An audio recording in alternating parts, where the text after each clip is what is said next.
Channel of Vadodara. કેન્દ્રનું 2025 અને 26નું budget અમીરો માટે આશીર્વાદ અને ગરીબો માટે અભિશાપ છે તેવા આક્ષેપો સાથે આજરોજ આવેદનપત્ર આપવામાં આવ્યું હતું। વડોદરાના રાષ્ટ્રીય ટ્રેડ યુનિયન અને સ્થાનિક યુનિયન દ્વારા દેશના પૈસાદાર લોકોને આર્થિક રાહત આપવામાં આવી છે, પરંતુ મોંઘવારી રોકવા, નવી રોજગારી ઊભી કરવા, સામાજિક સુરક્ષા આપવા કે વૃદ્ધાવસ્થામાં પેન્શન, મનરેગા માટે વધારે નાણાં ફાળવવામાં આવે જેવા કોઈપણ જોગવાઈ આ બજેટમાં જોવા મળ્યું નથી। ઉપરથી ખાનગીકરણની પ્રક્રિયાને વેગ આપતા ઇન્સ્યોરન્સ સેક્ટરમાં 100% વિદેશી મૂડીરોકાણની છૂટ આપવામાં આવી છે, જે ખૂબ જ ચિંતાજનક છે। એક તરફ વીજળીનું ખાનગીકરણ માટેની પ્રક્રિયા ઝડપી બનાવવામાં આવી રહી છે, તે માટે અભિશાપ સમાન સાબિત થઈ છે। દેશના પૈસાદાર લોકોને આર્થિક રાહત આપવામાં આવી છે। દેશના રાષ્ટ્રીય ટ્રેડ યુનિયનનો સ્વતંત્ર ફેડરેશનો દ્વારા દેશભરમાં મજદૂરોની વિવિધ માંગણીઓના સમર્થનમાં વારંવાર દેશભરમાં સરકાર સમક્ષ માંગણીઓ રજૂ કરવામાં આવે છે, પરંતુ કેન્દ્ર સરકાર હોય કે રાજ્ય સરકાર કાયમ આંખ આડા કાન કર્યા છે। દર વખતની જેમ આ વખતે પણ કેન્દ્ર સરકાર બજેટ બનાવતી વખતે કામદાર સંગઠનોના સૂચનોના અવગણના કર્યું છે।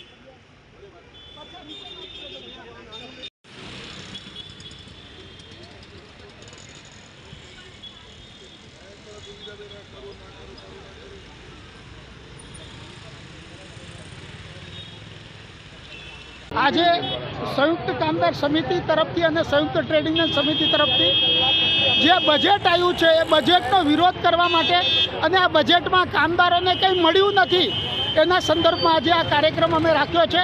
અમે એકચ્યુઅલી ભારત સરકારને કહેવા માંગીએ છીએ કે એમણે ભલે 12 લાખ ઇન્કમ ટેક્સ કરી નાખ્યો હોય, પણ આ મજૂરોને મિનિમમ વેજીસ જ નથી મળી રહ્યું। જ્યારે મિનિમમ વેજીસ જ નથી મળી રહ્યું તો 12 લાખ ઇન્કમ ટેક્સ ફ્રી કરવાનો મતલબ શું છે? એટલે આ બધી વસ્તુઓમાં અને કામદારોને ટોટલી ઇગ્નોર કરવામાં આવ્યા છે।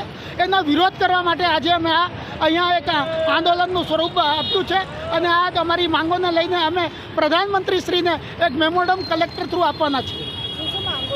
આમાં અમારું એ જ છે કે તમે મિનિમમ વેજીસ 21 થી 26,000 સુધી કામદારોને મળવું જોઈએ। લેબર કોડ 4 છે એને રદ કરવા જોઈએ। કામદારોની જે સામાજિક સુરક્ષાઓ છે એનું ધ્યાન રાખવું જોઈએ। જે કોન્ટ્રાક્ટ પ્રથા રદ કરવી જોઈએ।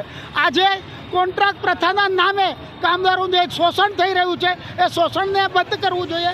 એના માટે અમે આજે વિરોધ પ્રદર્શન કરી રહ્યા।